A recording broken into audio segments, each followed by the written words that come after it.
विश्वास से परमेश्वर के पास आते हैं और बाइबल ये कहती है कि मेरा धर्मी जन विश्वास से ही जीवित रहेगा। आपका ये विश्वास होना चाहिए कि परमेश्वर का प्लान मेरी जिंदगी में सबसे अच्छा है और मेरे लिए परमेश्वर की योजना बहुत अच्छी है। हालेलुया। आज हम थोड़े से वचन को देखकर परमेश्वर की बातों का हम समझने के लिए कोशिश करें। हालेलुया। आज जितने यहाँ पर बैठे हैं, परमेश्वर का प्लान, परमेश्वर की योजना है कि आपको आपके जिंदगी में से दुख और तकलीफों को निकालकर परमेश्वर आपको आशीष देना चाहता है। परमेश्वर का वचन कहता है इसीलिए परमेश्वर ने जगत से ऐसा प्यार किया कि अपना पुत्र को, एकलौते पुत्र को इसलिए भेजा ताकि जो भी कोई उसके ऊपर विश्वास करेगा वो नाश नहीं होगा।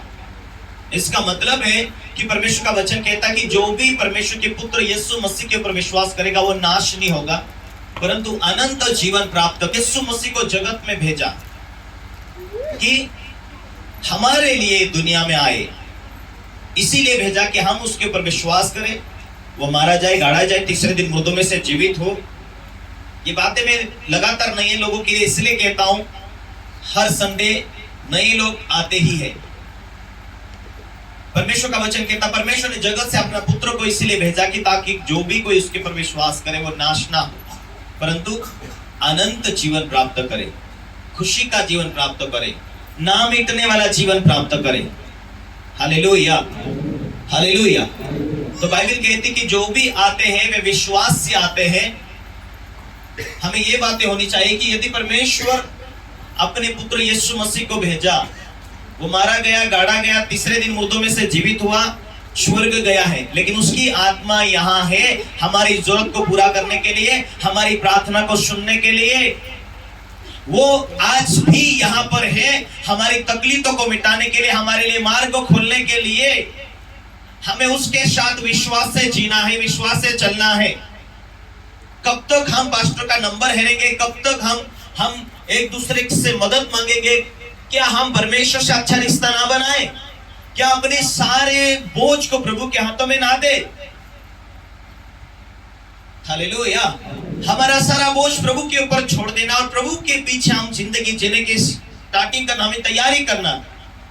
परमेश्वर कहता है, प्रभु मसीह यीशु का स्वभाव था, वैसा स्वभाव बनाकर हम दिन प्रतिदिन विश्वास में आगे बढ़ते जाए। हम प्रभु के पीछे विश्वास से आए। ठीक है, आप इस चर्च में आते हैं ताकि आपको शिक्षा मिलती है, ये परमेश्वर की योजना है। Hallelujah, hallelujah. कितने लोग विश्वास चाहे? ये परमेश्वर हमारे लिए कार्य करता और परमेश्वर का प्लान हमारे लिए बहुत अच्छा है। यदि आप विश्वास से प्रभु यहाँ पर है और प्रभु के दास प्रार्थना करते हैं, परमेश्वर की उपस्थिति यहाँ होती है और मैं भी जाकर प्रार्थना करूंगा, मैं भी परमेश्वर की वचन को पूरा करूंगा, वहां जैसा लिखा है वैसे जीने की तैयारी करूंगा, तो यही मैं प्रभु के पीछे चल रहा हूं और वैसा ही जीवन जीऊंगा। तो मैं जहां जाऊंगा प्रभु मेरे साथ रहेगा। मेरी जरूरत को वो जानता, मुझे बीमारी से आजाद करेगा, मेरे जीवन में वो मार्ग खोलेगा, मेरे बोझ को, मेरी चिंताओं को मिटा देगा। यही आपका विश्वास है तो बाइबल का वचन पूरा होगा कि मेरा धर्मी जन विश्वास से जीवित रहेगा। हालेलुया। आप जाना माना एक वचन को निकालेंगे, पढ़ेंगे। बहुत सारे लोगों को मालूम है और कुछ लोगों को नहीं मालूम है। आइए लूका का किताब, उसका 8 अध्याय और 8वें अध्याय के 43वें वचनों से हम पढ़े, 43 से। एक स्त्री को जो 12 वर्ष से लहू बहने का रोग था, एक स्त्री को 12 वर्ष से लहू बहने का रोग था और जो अपनी सारी जीविका के वैद्यों के पीछे व्यय कर चुकी थी तो भी किसी के हाथ से चंगी न हो सकी थी। पीछे से आकर उसके वस्त्र को, आंचल को छुआ और तुरंत तुरंत उसका लहू बहने का रोग बंद हो गया। इस पर यीशु ने कहा, मुझे किसी ने तो भी छुआ है। जब कोई इधर उधर सारे लोग देखने लगे तो पतरस और उसके साथियों ने कहा, हे स्वामी, भीड़ दबा रही है, तुझे तो भीड़ दबा रही, इतनी सारी भीड़ है। और तुझ पर गिरी पड़ती है। हाँ, परंतु यीशु ने कहा, यीशु ने कहा किसी ने मुझे छुआ है, किसी ने मुझे छुआ है। क्योंकि मैंने जान लिया है कि यीशु ने कहा मैंने जान लिया है कि किसी ने मुझे छुआ है। मुझ में से सामर्थ्य निकली है। जैसे मुझे विश्वास से छुआ और मुझ में से सामर्थ्य निकली है, यीशु ने कहा है कि किसी ने मुझे छुआ है। मैं जानता हूं भीड़ तो हजारों की है, पर कोई ना कोई विश्वास से मुझे छुआ है, क्योंकि जो भी विश्वास से छूता है मुझ में से सामर्थ्य निकलती है। और वो स्त्री किसी से छिप नहीं सकती थी। उसने आकर कहा मेरे बारे में, तो यीशु ने बोल दिया आपने, चलो जाती हूं। हे प्रभु मैं तुझे छुआ है। उसने कहा क्यों छुआ? हे प्रभु, उसने कहा 12 साल से मेरी तकलीफें थी। क्या तकलीफ थी उस स्त्री की? बोलो। लहू बहने की बीमारी थी उस स्त्री की। उसने अपना सब कुछ बेचकर दवाखाना वैद्य के पीछे चलते चलते 12 वर्ष तक सारे दवाखाने को पूरा करके बैठ चुकी थी, किसी के हाथों से अच्छी नहीं हुई थी, सब बर्बाद हो चुकी थी। पर ये किसी ने तो भी उसे बोला कि वहां यीशु प्रभु शहरों में गली में जाकर प्रचार कर रहे हैं। वो सुनकर ये विश्वास कर चुकी थी कि मैं किसी के हाथों से चंगी तो नहीं हुई, बर्बाद तो हो चुकी। आप मेरे पास कुछ देने के लिए नहीं, कुछ खर्चा करने के लिए नहीं। उसकी इतनी हालत खराब हो चुकी थी। उसका 12 सालों से लहू बहते बहते बहते बहते एकदम लाचार कमजोर हो चुकी थी। कोई कुछ भी कहे पर मैं ऐसा मौका को नहीं गंवाऊंगी। वो दौड़कर उस भीड़ के अंदर कांपती डरती हुई गई। उसने ये विश्वास किया था कि इतना महान यीशु प्रभु आया है तो मैं ऐसा मौका नहीं जाने दूंगी। वो तो हर लोगों को अच्छा कर रहा है, मैं भी विश्वास से जाती हूं। उसने खुद का विश्वास किया कि प्रभु ने उसको चंगा किया, इसको चंगा किया, उसको चंगा किया, मैं भी जाती हूं, मुझे भी चंगा करेगा। मुझे मौका नहीं मिलेगा फिर भी मैं कहूंगी, मेरे मन में ये कहूंगी, विश्वास से उसे टच करूंगी, उसके कपड़ों को भी छू लूंगी तो मैं अच्छी हो जाऊंगी। ये उसने मन में ठान लिया था घर से कि मैं उसके कपड़ों को भी छूंगी तो भी चंगी हो जाऊंगी। ये ही उसने ठान लिया था। और वो विश्वास से गई, कांपती डरती हुई भीड़ के अंदर गई। और भीड़ के अंदर जाकर थोड़े से कपड़े के सिरे को उसने टच किया और हजारों लोग यीशु मसीह के अगल बगल आजू बाजू चल रहे थे। प्रभु ने कहा मुझे किसी ने छुआ है। चेलों ने कहा प्रभु क्या बात करता, भीड़ तुझे दबा रही, इतनी सारी भीड़ है तेरे आजू बाजू और किसी ने छुआ? नो, वैसा नहीं, किसी ने मुझे विश्वास से छुआ, क्योंकि विश्वास से छुआ इसीलिए मुझ में से सामर्थ्य निकली है और उसे किसी को टच किया। मैं जानता हूं कि किसी ने मुझे विश्वास से छुआ है। कौन है वो? एक स्त्री दौड़ती हुई, कांपती हुई, डरती हुई, हे प्रभु मैंने छुआ तुझे। 12 वर्ष से मैंने लहू बहने की बीमारी थी और मैंने वैद्य के पीछे, डॉक्टरों के पीछे सारी कमाई सब बेच बाच कर मैं कंगाल हो चुकी, पर किसी के हाथों से चंगी नहीं हुई। पर मैंने विश्वास से तेरे कपड़े को छुआ और 12 साल से जो बीमारी चले आ रही थी, आज तेरा कपड़ा ही छूते हुए मेरी बीमारी यहीं पर रुक गई और मैं आज चंगी हो चुकी। उसने विश्वास से यीशु मसीह का गवाही दिया हजारों लोगों के बीच में।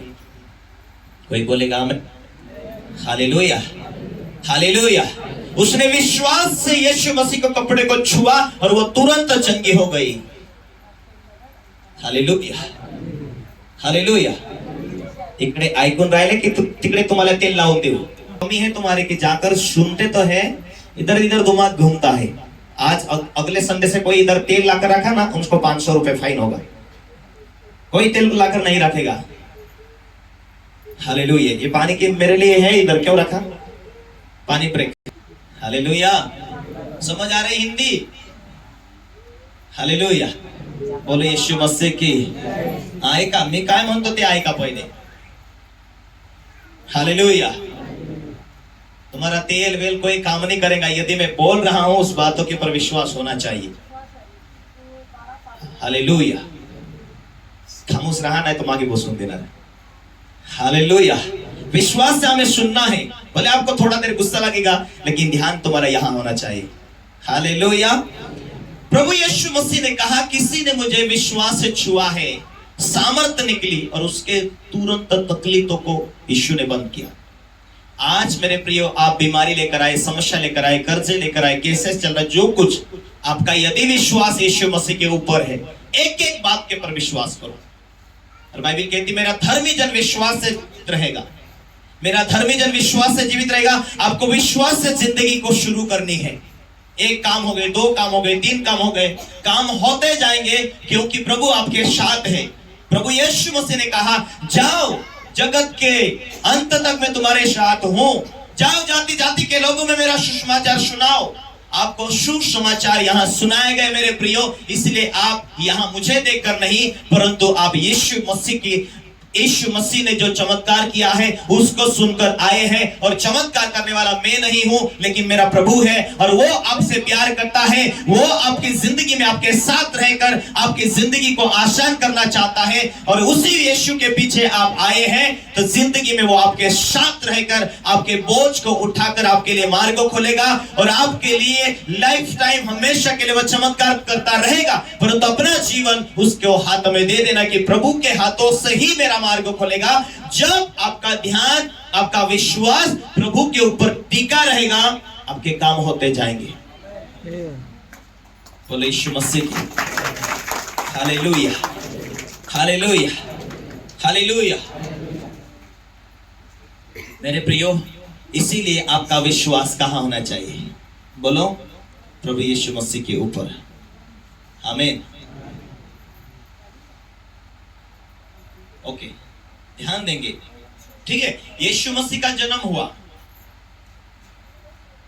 यीशु मसीह का जन्म हुआ हेरोदेस के दिनों में, जब यहूदी बेथलेहम में यीशु का जन्म हुआ तो पूर्वों से कोई ज्योतिषी, मत्ती का किताब 2 अध्याय, पूर्व से कोई ज्योतिषी यरूशलेम में आकर पूछने लगे यहूदियों का राजा जिसका जन्म हुआ है कहां है, क्योंकि हमने पूर्व में उसका तारा देखा है, उसको प्रणाम करने को आए हैं। यह सुनकर हेरोदेस राजा और उसके साथ सारा यरूशलेम घबरा गया।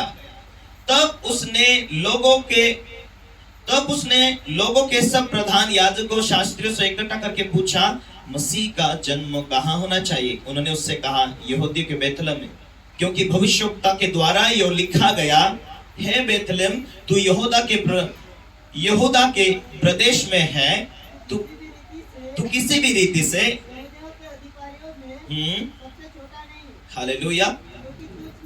हेरोदेस राजा के दिनों में जब यहूदियों के बेथलेहम में यीशु का जन्म हुआ तो पूर्वों से ज्योतिषी यरूशलेम में आकर पूछने लगे, अपनी भाषा में क्यों ना कथा बुढ़े होना, पूर्वों से पश्चिम की ओर जाने लगे, और जो ज्योतिषी आकर राजा को पूछने लगे। हालेलुया। ज्योतिषी की ये बुलाहट थी, ज्योतिषी को प्रभु को देखने के लिए जा रहे। हालेलुया। तो किसको पूछकर जा रहे? उन्हें एक संदेश मिला कि यीशु मसीह का जन्म हुआ, पूर्व से जा रहे हैं। हालेलुया। जाते जाते ध्यान भटका, अरे बाप रे राजा का शहर आया है, चलो राजा को पूछते। पहले क्या देखकर आए? तारा देखकर आए। तो जैसा तारा जा रहा था वैसा ही उन्हें जाना था? नहीं। चलो राजा को थोड़ा पूछते, माहौल में जाते, शादी चल रही, भंगड़ा चल रहा, इधर नाच गाना चल रहा, ध्यान देते हैं, दिशा भटक गई। फिर पूछने लगे हम यीशु मसीह का जन्म हुआ वहां जा रहे, पर वो कौन से शहर में है, कहां है? हालेलुया। अरे भाई तुम तारा देखकर आए, विश्वास से आए, तुमको मालूम है, तुम अभी क्या पूछने की जरूरत है? जहां जहां तारा दिखाई दे रहा वहां वहां वैसे वैसे चलते रहो। राजा ने पूछा कहां? अच्छा, घबरा गया राजा। हालेलुया। उन्होंने प्लान बनाई, सबको पूछा यीशु मसीह का जन्म कहां होना चाहिए, क्या लिखा है बाइबल में। उन्होंने खोज करना शुरू किया। Hallelujah, hallelujah. जब उन्होंने किसी को पूछताछ करना शुरू किया दिशा भटक जाने के कारण, आज लोगों के जीवन में इसीलिए प्रभु के ऊपर जब विश्वास तो करते हैं, विश्वास से चलते नहीं है, इसीलिए दिशा भटक जाते हैं, दिशा भटक जाते हैं विश्वास से। तब हम बोलते हैं अब क्या करना, अब तो कोई मुझे लेकर चलने वाला नहीं है, कोई तो अगुवाई नहीं मिल रही, कोई तो दर्शन नहीं मिल रहा, कोई तो कुछ नहीं मिल रहा। जब दिशा भटक जाते हैं, हम इसको पूछते उसको पूछते हैं, आप क्या होगा, आप कैसा होगा। हम विश्वास से चलते हैं, हम परमेश्वर की उपस्थिति में हमें जब जब चलते हैं, हमें परमेश्वर को खोजना, प्रभु को ढूंढना है। हालेलुया।